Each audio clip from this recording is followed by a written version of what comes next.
What are you feeding her? She's eating a 3-grain ration, and then she gets calf manna, and then some extra vitamins that are a little bit higher in copper. Oh. Her line is a little bit copper deficient, and so they get the bald tips on the tail, and so I actually have to give her a copper bolus twice a year. And the side, we have a baby on her. The side that the baby drinks out of, I get more of a spray of a stream. And the side that the baby doesn't drink out of, I get a nice straight stream. So it gets kind of messy milking her. And then that goes in and gets filtered and then chilled immediately if it's going to be used.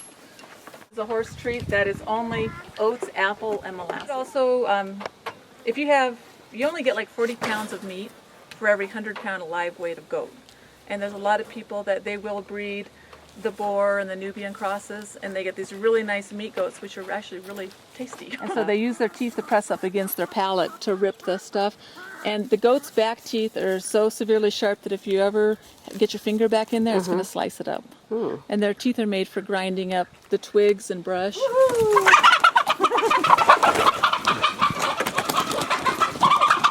small flock. It's actually really inexpensive to keep a handful of chickens. In most households, if you have a regular household of just a few people, three to four chickens is plenty, and most of the big cities will allow that many as long as you don't have a rooster. Japanese chicken, and this is one of Marianne's project chickens. They're a very small bird.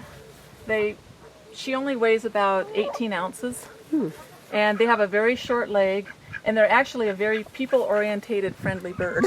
And so they make great projects for the little kids. But that's an Americana. The Americanas lay blue, green, and tinted eggs.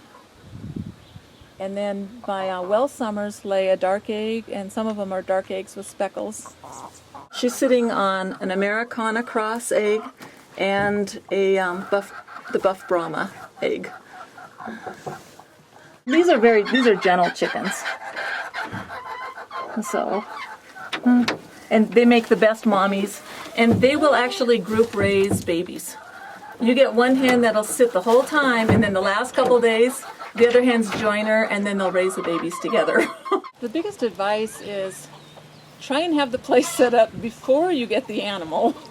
I mean, you can always make adjustments afterwards, but we were more prone to, oh yeah, let's get that, and then having to get something put together once we got home.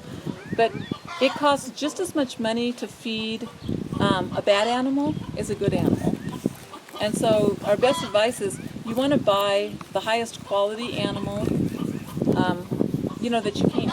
Because you might find someone's giving away an animal, and the majority of the time there's going to be something wrong with it.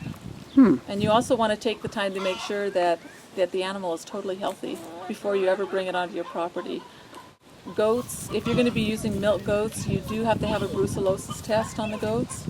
That's some diseases that can pass through actually to humans.